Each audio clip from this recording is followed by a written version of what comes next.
don't want to hear the noise. One evening, my mother told me that thereafter I would have to do the shopping for food. She took me to the corner store to show me the way. I was proud. I felt like a grown-up. The next afternoon, I looped the basket over my arm and went down the pavement toward the store. When I reached the corner, a gang of boys grabbed me, knocked me down, snatched the basket, took the money, and sent me running home in panic. That evening, I told my mother what had happened, but she made no comment. She sat down at once, wrote another note, gave me more money, and sent me out to the grocery again. I crept down the steps and saw the same gang of boys playing down the street. I ran back into the house. "What's the matter?" my mother asked. "It's those same boys," I said. "They beat me." "You got to get over that," she said. "Now, go on."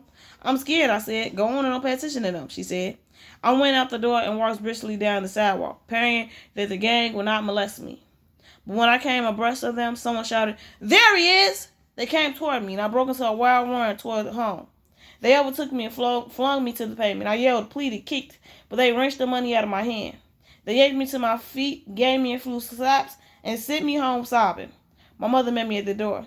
"They beat me," I gasped. "They took the money. I stared up the steps, seeking the shelter of the home. "Don't you come here," my mother warned me. I froze in my tracks and stared at her. "But they're coming after me," I said. "You just stay right there where you are," she said in a deadly tone. "I'm going to teach you this night to stand up and fight for yourself." She went into the house, and I waited, terrified, wondering what she was about. Presently, she returned with more money and another note. She had also had a long, heavy stick. "Take this money, this note, and this stick," she said. "Go to the store and buy some groceries. If those boys bother you, then fight." I was baffled. My mother was telling me to fight, a thing that she had never done before. "But I'm scared," I said. "Don't you come into this house until you got in those groceries," she said. They'll beat me, I said. "Then stay in the streets. Don't come back here." I ran up to the steps and tried to force my way past her into the house. A stinging slap came on my jaw. I stood on the sidewalk crying. "Please, let me wait till tomorrow," I begged. "No," she said. "Go now. If you come back into this home without those groceries, I'll whip you." She slammed the door, and I heard the key turn in the lock. I shook with fright. I was alone up on the dark, hostile streets, and the gangs were after me. I had the choice of being beaten at home or away from home. I clutched the stick, crying, trying to reason. If I were beaten at home, there was absolutely nothing that I could do about it. But if I was beaten in the streets, I had the chance to fight and defend myself. I walked slowly down the sidewalk, coming closer to the gang of boys, holding the stick tightly. I was so full of fear that I could scarcely breathe. I was almost upon them now. "There he is again!" the cry went up. They surrounded me quickly and began to grab for my hand. "I'll kill you," I threatened. They closed in, and blind fear, I let the stick fly, feeling it crack against the boy's skull. I swung again, lamming another skull, then another, realizing that they would retaliate if I let up. But for a second, I fought to lay them low, to knock them cold, to kill them so that they could not strike back at me. I flagged with tears in my eyes, teeth clenched, stark fear making me throw every ounce of my strength behind each blow. I hit again and again, dropping the money in the grocery list. The boys scattered, yelling, nursing their hair, staring at me in utter disbelief. They had never seen such frenzy. I stood panting, egging them on, taunting them to come on and fight. When they refused, I ran after them, and they tore out for their homes screaming. The parents of the boys rushed into the streets and threatened me, and for the first time in my life, I shouted at grown-ups, telling them I would give them the same if they bothered me. I finally found my grocery list and the money and went to the store. On my way back, I kept my stick poised for their instant use, but there was not a single boy in sight. The night I won the right to the streets of Memphis. Of a summer morning, when my mother had gone to work, I would follow a crowd of black children, abandoned for the day by their working parents, to the bottom of a sloping hill whose top held a long row of ramshack wooden outdoor privies whose open rear ends provided a raw and startling view. We would crouch at the feet of the slope and look up, a distance of 25 feet or more, at the secret and fantastic anomalies of black, brown, yellow, and ivory men and women. For hours we would laugh, point, whisper, joke, and identify our neighbors by the size of their physiological oddities, commenting upon the difficulty or projectile force of their erections. Finally, some grown-ups would see us and drive us away with disgusted shouts. Occasionally, children of 2 and 3 years of age would emerge from behind the hill with their faces smeared and their breaths reeking. At last, a white policeman was stationed behind the privy to keep the children away, and our course in human anatomy was postponed. To keep without a mischief, my mother often took my brother, and me with her to her cooking job. Standing hungrily and silently in the corner of the kitchen, we would watch her go from the stove to the sink, from the cabinet to the table. I always loved standing in the white folks' kitchen when my mother cooked, for it meant that I get occasional scraps of bread and meat. But many times I regretted having come, for my nostrils would be assaulted with the scent of food that did not belong to me, and which I was forbidden to eat. Toward evening, my mother would take the hot dishes into the dining room where the white people were seated, and I would stand as near the dining room door as possible to get a clear glimpse of the white faces gathered around the loaded table, eating, laughing, talking. If the white people left anything, my brother and I would eat well, but if they did not, we would have our usual bread and tea. Watching the white people eat would make my empty stomach churn, and I would grow vaguely angry. Why could I not eat when I was hungry? Why did I always have to wait until others were through? I could not understand why people had enough food and others did not. I now found it irresistible to roam during the day while my mother was cooking in the kitchen of the white folks. A block away from our flat was a salon in front of which I used to loiter all day long. Its interior was an enchanting place that both lured and frightened me. I would beg for pennies to peer under the swinging doors to watch the men and women drink. I would follow the drunks about the street, trying to understand their mysterious mumblings, pointing at them, teasing them, laughing at them, intimidating them, jeering, mocking, and taunting them about their luring antics. For me, the most amusing spectacle was a drunken woman stumbling and urinating, the dampness seeping down her stocking leggings, or I was staring hard at a man reaching. Somebody informed my mother about my fondness for the saloon, and she beat me. But it did not keep me from peering under the swinging doors and listening to the wild talk of drunks when she was at work. One summer afternoon in my 6th year, while peering under the swinging doors of a neighborhood salon, a black man caught hold of my arm and dragged me into a smoothie and noisy death. The odor of alcohol stung my nostrils. I yelled and struggled, trying to break free of him, afraid of the staring crowd of men and women, but he would not let me go. He lifted me and sat me up on the counter, put his hat up on my head, and ordered a drink for me. The tipsy men and women yelled with delight. Somebody tried to jam a cigar in my mouth, but I twisted out of the way. "How do you feel sitting there like a man, boy?" a man asked. "Make him drunk, and he'll stop peeping in here," someone said. "Let's buy him drinks," someone said. Some of my fright left as I stared about. Whiskey was set before me. "Drink it, boy," someone said. I shook my head. The man who had dragged me in urged me to drink it, telling me that it would not hurt me. I refused. "Drink it, it'll make you feel good," he said. I took a sip and coughed. The men and women laughed. The entire crowd in the saloon gathered about me now, urging me to drink. I took another sip, then another. My head spun and I laughed. I was put on the floor and I ran giggling and shouting among the yelling crowd. As I passed each man, I would take a sip from my offered glass. Soon I was drunk. A man called me to him and whispered some words into my ear and told me that he would give me a nickel if I went to a woman and repeated them to her. I told him that I would say them. He gave me the nickel and I ran to the woman and shouted the words. A gal at last went up in the salon. Don't teach that boy that," someone said. "He doesn't know what it is," another said. From then on, for a penny or a nickel, I repeat to anyone whatever was whispered to me. In my foggy, tipsy state, the reaction of men and women to my mysterious worlds entrailed me. I ran from person to person, laughing, hiccuping, spewing out filth that made them bend double with glee. "Let that boy alone now," someone said. "It ain't gonna hurt him," another said. "It's a shame," a woman said, giggling. "Go home, boy," someone yelled at me. Toward early evening, they let me go. I staggered along the pavement, drunk, repeating absurdities to the horror of the women I passed and to the amusement of the men en route to their homes for work. To beg drinks in the salon became an exception. Many evenings my mother would find me wandering in a daze and take me home and beat me. But the next morning, no sooner had she gone to work, then I would run to the salon and wait for someone to take me in and buy me a drink. My mother protested tearfully to the protesters of the salon, who ordered me to keep out of his place. But the man, reluctant to surrender the sport, would buy me drinks anyway, letting me drink out of the flask on the streets, urging me to repeat absurdities. I was drunker than my 6th year, before I begun school. With a gang of children, I roamed the streets, begging pennies from passersby, haunting the doors of salons, wandering farther and farther away from home each day. I saw more than I could understand and heard more than I could remember. The point of life became for me the times when I could beg drinks. My mother was in despair. She beat me, then she prayed and wept over me, imploring me to be good, telling me that she had to work, all of which carried no weight to my wayward mind.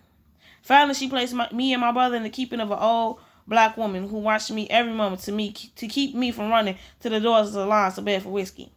The craving for alcohol finally left me. I forgot the taste of it.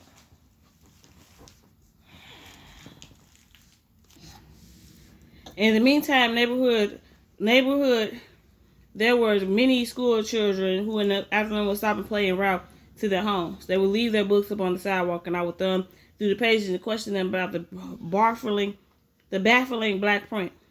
When I learned to recognize certain words, I told my mother that I wanted to learn to read, and she encouraged me.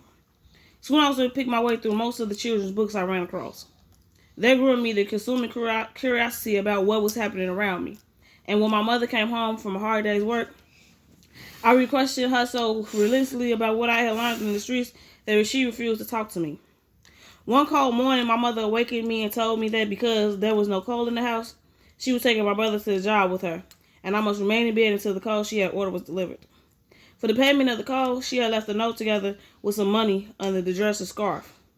I went back to sleep and was wakened by the ringing of the doorbell. I opened the door, let the coalman in, and gave him the money in the note.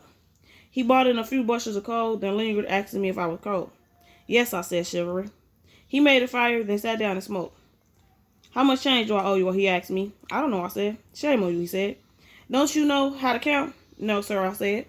Listen and repeat after me, he said. He counted to 10, and I listened carefully. Then he asked me to count along, and I did. He then made me memorize the words 20, 30, 40, etc. Then told me to add 1, 2, 3, and so on. In about an hour's time, I had learned to count to 100, and I was overjoyed. Long after the coal man had gone, I danced up and down on the bed in my night clothes, counting again and again to 100, afraid that if I did not keep repeating numbers, I would forget them.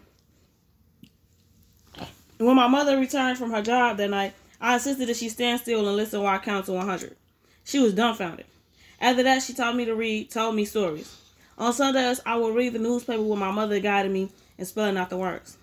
I soon made myself a nuisance by asking far too many questions of everybody.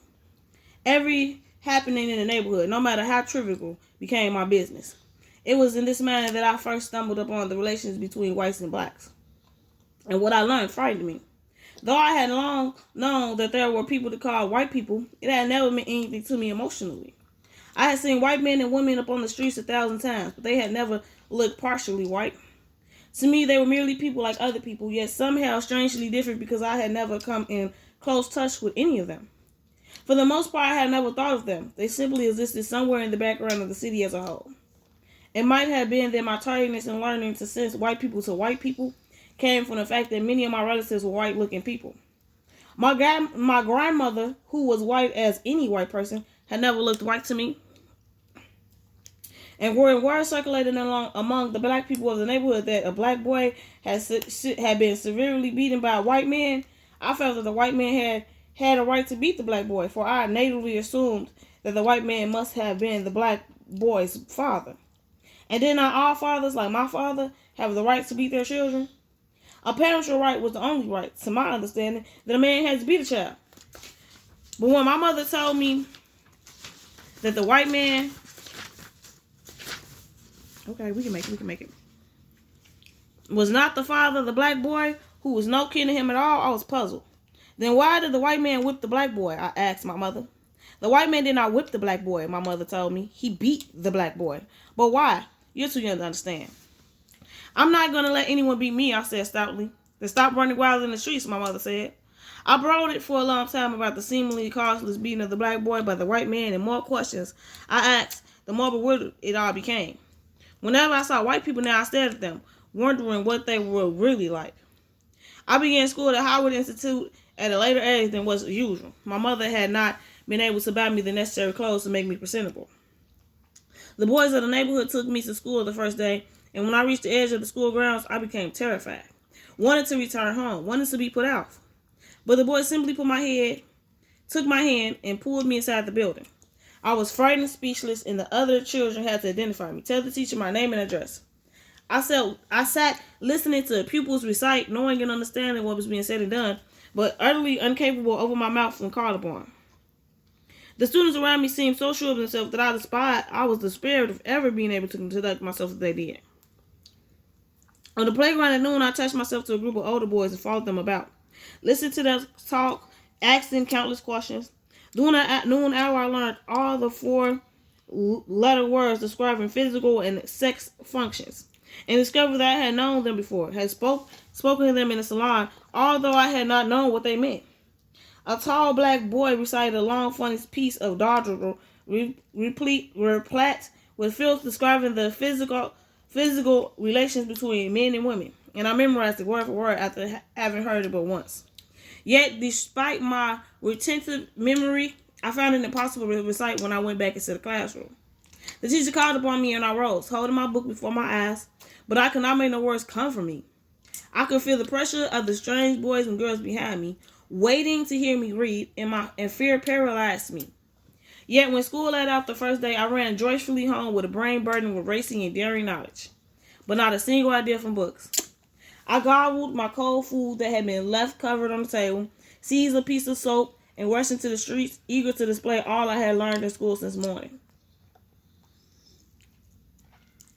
I went from window to window and printed in large soap letters all my newly acquired 4-letter words. I had written on nearly all the windows in the neighborhood when a woman stopped me and drove me home.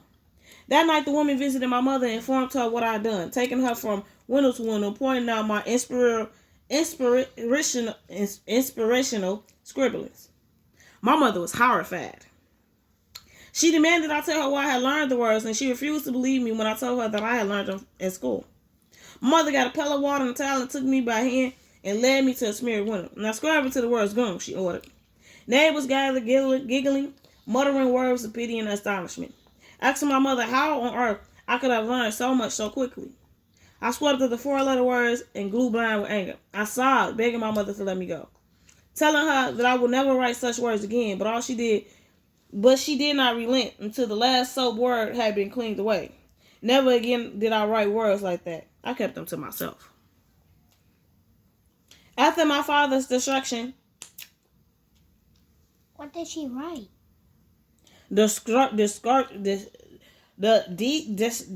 desert sin.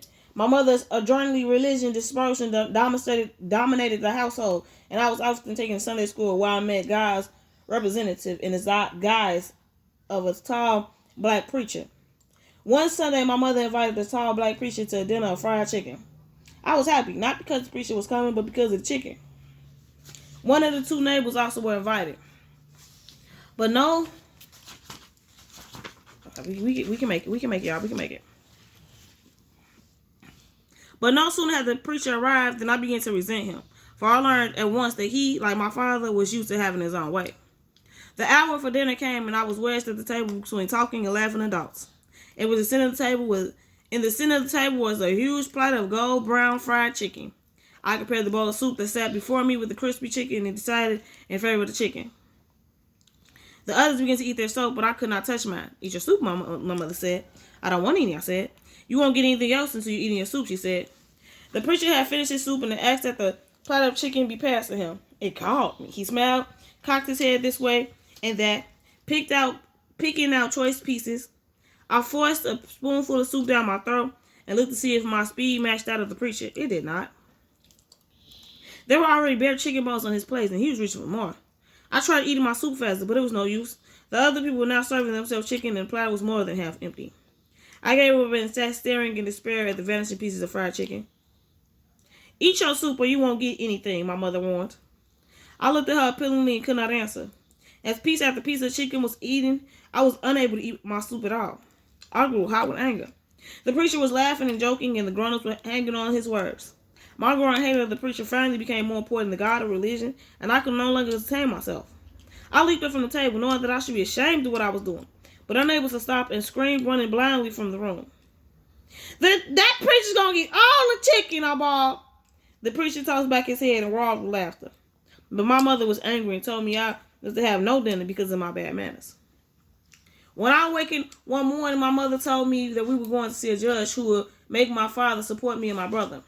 An hour later, all 3 of us were sitting in a huge crowded room. I was overwhelmed by the many faces and the voices which I could not understand.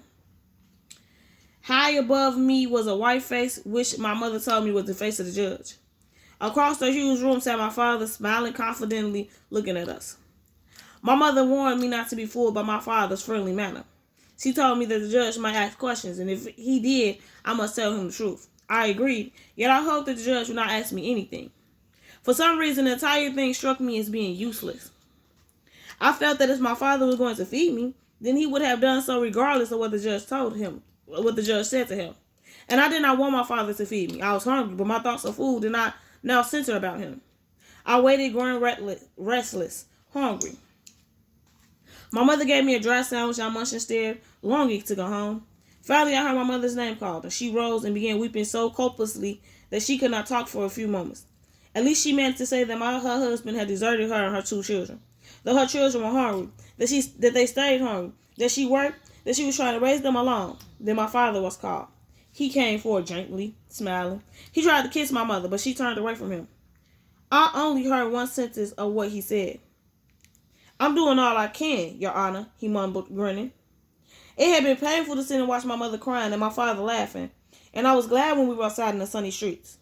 But at home, my mother wept again and talked complainingly about the unfairness of the judge who accepted my father's words. After the court scene, I tried to forgive my father. I did not hate him. I simply did not want to think of him. Often when we were hungry, my mother would beg me to go to my father's job and ask him for $1, a dime, a nickel. But I would never consent to go. I did not want to see him. My mother fell ill, and the problem of food became an accurate daily agony. Hungry was with us always. Sometimes the neighbors would feed us, or a dollar bill would come in the mail from my grandmother. In the winter, and I'll buy a dime's worth of coal each morning from the corner coal yard and lug it home in paper bags. For a time, I remained out of school to wait upon my mother. Then Granny came to visit us, and I returned to school. At night, there was a long halt and discussions about our going to live with Granny. But nothing came of it. Perhaps there was not enough money for railroad fare. Angry about having been hauled into court, my father now spoiled us a cake completely. I heard long, angrily whispered conversations between my mother and grandmother to the effect that the woman ought to be killed for breaking up a home. What irked me with the ceaseless talk and no action. If someone had suggested that my father be killed, I would perhaps have become interested. If someone had suggested that his name never be mentioned, I would no doubt have agreed. If someone had suggested that we move to another city, I would have been glad. But there was only endless talk that led nowhere, and I began to keep away from home as much as possible. Damn. Preferring the simplest, they run this boy to the streets. Of the streets to the worried, futile talk at home. Finally, we could no longer pay the rent for our dingy flat. The few dollars that Granny had left us before she went home were gone. Half sick and in despair, my mother read the rounds to the charitable institutions seeking help. She found an orphan home that agreed to assume the guidance of me and my brother provided my mother work and make small payments. My mother hated to be separated from us, but she had no choice. The orphan home was a 2-story frame building set amid trees in a wide green field. My mother ushered me and my brother one morning into the building into the presence of a tall, gaunt, Malut woman who called herself Miss Simmons. At once, she took a fancy to me, and I was frightened speechless. I was afraid of her the moment I saw her, and my fear lasted during my entire stay in the home. No, you're not eating nothing. You ain't eating enough food. I ate a lot of food. The house was crowded with children, and there was always a storm or noise. The daily routine was blurred to me, and I never quite grasped it. The most abiding feeling I had each day was hunger and fear. The meals were skimpy, and there was only 2 of them. Just before we went to bed each night, we were given a slice of bread smeared with mosses. The children were silent, hostile, vindictive, constantly complaining of hunger. There was an overall atmosphere of nervousness and intrigue, of children telling tales upon others, of children being deprived of food to punish them. The hound did not have the money to check the growth of the wide stretches of grass by having it mown, so it had to be pulled by hand. Each morning after we had eaten the breakfast that seemed like no breakfast at all, an older child would lead a herd of us to the vast lawn, and we would get on our knees and wrench the grass loose from the dirt with our fingers. At intervals, Miss Simon would make a tour of inspections, examining the pile of pulled grass beside each child. Wow. Scolding and praising according to the size of the pile. Many mornings, I was too weak from hunger to pull the grass. I would grow dizzy and my mind would become blank. And I would find myself at the interval of unconsciousness upon my hands and knees, my head whirling, my eyes staring in bleak astonishment at the green grass, wondering where I was, feeling I was emerging from a dream. During the first days, my mother came each night to visit me and my brother. Then her visit stops. I began to wonder if she too, like my father, had disappeared into the unknown. I was rapidly learning to distrust everything and everyone. Even my mother did, and when my mother did come, I asked her why she remained away so long. And she told me that Miss Simmons had forbidden her to visit. That Miss Simmons had told her that she was spoiling us with too much attention. Wow! I begged my mother to take me away. She wept and told me to wait. That soon she would take us to Arkansas. She left and my heart sank. Miss Simmons tried to win my confidence. She asked me if I would like to be a doctor by her if my mother consented, and I said no. She would take me to her apartment and talk to me, but her words had no effect.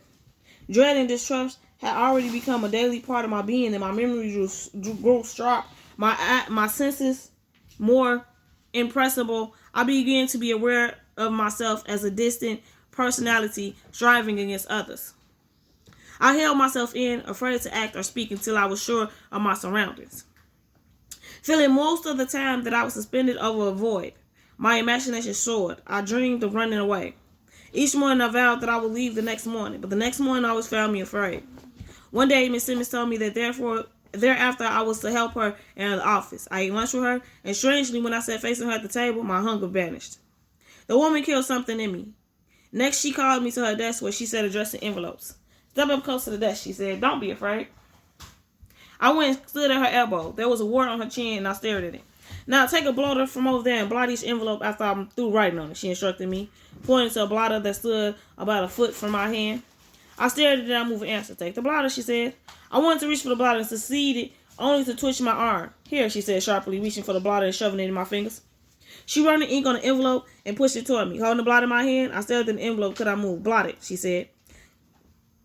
I could not lift my hand. I knew what she had said. I knew what she wanted me to do, and I heard her correctly. I wanted to look at her and say something, tell her why I could not move, but my eyes were fixed upon the door. I could not summon enough courage while she sat there staring at me to reach over the yarn in space of 12 inches and blot the wet ink on the envelope. Blot it, she spoke sharply. Still, I could not move an answer. Look at me. I could not lift my eyes. She reached her hand to my face, and I twisted away. What's wrong with you? She demanded. I began to cry, and she drove me from the room. Why she didn't talk to the boy? I decided as soon as night came, I would run away. The dinner bell rang, and I did not go to the table, but hid in the corner of the hallway. When I heard the dishes running at the table, I opened the door and ran down the walk to the street. Dusk was falling. Doubt made me stop. Ought I go back? No, hunger was back there, and fear. I went on, coming to concrete sidewalks. People passed me. Where was I going? I did not know. The farther I walked, the more frantic I became. In a confused and vague way, I knew that I was doing more running away from the running toward something. I stopped. The street seemed dangerous. The buildings were massive and dark. The moon shone, and the streets loomed frighteningly. No, I could not go on. I would go back, but I had walked so far and had turned too many corners and had not kept track of the direction, which led me back to the orphan home. I did not know. I was lost. I stood in the middle of the sidewalk and cried. A white policeman came to me, and I wondered if he was going to beat me. He asked me what the matter, and I told him that I was trying to find my mother. His white face created a new fear in me. I always remembered the tale of the white man who had beaten the black boy. I carried rather than I was urged to tell her where I lived. Curiosity, I was too full of fear to cry now. I wanted to tell the white face I had run off from an orphan home, and that Miss Simmons ran it, but I was afraid. Finally, I was taken to the police station where I was fed. I felt better. I sat in a big chair where I was surrounded by white policemen, but they seemed to ignore me. Through the window, I could see that night had completely fallen. The lights now gleamed in the streets. I grew sleepy and dozed. My shoulder was shaking gently, and I opened my eyes, looked into a white face of another policeman who was sitting beside me. He asked me questions in a quiet, confidential tone, and quite before I knew it, he was not white anymore. I was not him. I told him that I had run away from an orphan home, that Miss Simmons ran it. It was but a matter of minutes before I was walking alongside a policeman heading toward the home. The policeman led me to the front gate, and I saw Miss Simmons waiting for me on the steps.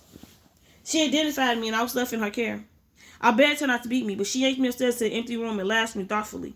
Sobbing, I sunk off the bed, resolved to run away again. But I was watched closely after that. My mother was informed upon her next visit that I had tried to run away, and she was terribly upset. Why did you do it? She asked. I don't want to be here, I told her. But you must, she said. How can I work if I'm to worry about you? You must remember that you have no father. I'm doing all I can. I don't want to stay here, I repeated. Then if I take you to your father, I don't want to stay with him either, I said. But I want you to ask him for enough money for us to go to my sister's in Arkansas, she said. Again, I was faced with choices I did not like, but I finally agreed. After all, my hate for my father was not so great and urgent as my hate for the orphan home. My mother held to her idea, and one night a week or so later, I found myself standing in a room in a frame house. My father and strange woman was sitting before a bright fire that blazed in the grate. My mother and I were standing about 6 feet away, as though we were afraid to approach them any closer. It's not for me, my mother was saying. It's for your children that I'm asking for the money. I ain't got nothing, my father said, laughing. Come here, boy, strange woman called to me. I looked at her and did not move. Give him a nickel, the woman said. He's cute. Come here, Richard, my father said, stretching out his hand. I backed away, shaking my head, keeping my eyes on the fire. He is cute, child, the strange woman said. You ought to be ashamed, my mother said to the strange woman. You're starving my children. Nah, don't you all fight, my father said, laughing. I'll take that poker and hit you, I blurted at my father. He looked at my mother and laughed louder. You told him to say that, he said. Don't say such things, Richard, my mother said. You ought to be dead, I said to the strange woman. The woman laughed and threw her hands about my father's neck. I grew ashamed and wanted to leave. How can you starve your children, my mother asked. Let Richard stay with me, my father said. Do you want to save your father, Richard, my mother asked. No, I said. You get plenty to eat, he said. I'm hungry now, I told him, but I won't stay with you. I'll get a boy a nickel, the woman said. My father ran his hand to his pocket and pulled out a nickel. Nickel. Here, Richard, he said. Don't take it, my mother said. Don't teach him to be a fool, my father said. Here, Richard, take it. I looked at my mother, at the strange woman, at my father, then into the fire. I wanted to take the nickel, but I did not want to take it from my father. You ought to be ashamed, my mother said, weeping. Giving your son a nickel when he's hungry? If that's a God, he'll pay you back. That's all I got, my father said, laughing again, returning the nickel to his pocket. We left. I had the feeling that I had to do with something unclean. Many times in the years after that, the image of my father and the strange woman, their faces lit by the dancing flames, would surge up in my imagination so vivid and strong that I felt I could reach out and touch it. I would stare at it, feeling that it possessed some vital meaning which always eluded me. A quarter of a century was to elapse between the time when I saw my father sitting with a strange woman and the time when I was to see him again, standing alone upon the wet clay of a Mississippi plantation, a sharecropper, clad in ragged overalls, holding a muddy hole in his guard-veined hands. A quarter of a century during which my mind and consciousness had become so greatly and violently altered that when I tried to talk to him, I realized that though ties of blood made us kin, though I could see a shadow of my face in his face, though there was an echo of my voice in his voice, we were forever strangers, speaking a different language, living on vastly distant planes of reality.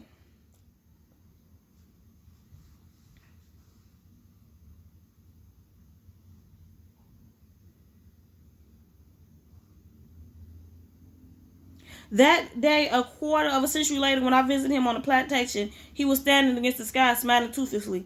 His hair whitened, his body bent, his eyes glazed with dim recollection. His fearsome aspect of 25 years ago gone forever from him. I was overwhelmed to realize that he could never understand me or the scalding experiences that had swept me beyond his life, into an area of living that he could never know. I stood before him, posed, my mind aching as it embraced the simple nakedness of his life. Feeling how completely his soul was imprisoned by the slow flow of the seasons, by wind and rain and sun. How fastened were his memories to a crude and past now. How chained were his actions and emotions to the wrecked, animalistic impulses of his withering body. From the white landowners above him, there had not been handed to him a chance to learn the meaning of loyalty, of sentiment, of tradition. Joy was unknown to him as was despair. As a creature of the earth, he endured heartily, whole, seemingly indestructible, with no regrets and no hopes. He asked easy, drawing questions about me, his other son, his wife. He laughed and mused when I informed him of their destinies. I forgave him and pitied him as my eyes looked past him to the unpainted wood slacks. Okay, we gotta go fast. From far beyond the horizons that bound this plantation, there had come to me through my living the knowledge that my father was a black peasant who had gone to the city seeking life, but who had failed in the city. A black peasant whose life had been hopelessly snarled into the city, and who had at least fled the city, that same city which had lifted me in its burning arms and bore me toward aliens and undreamed shores of knowing. I did it. Now leave a like, leave a thumbs up.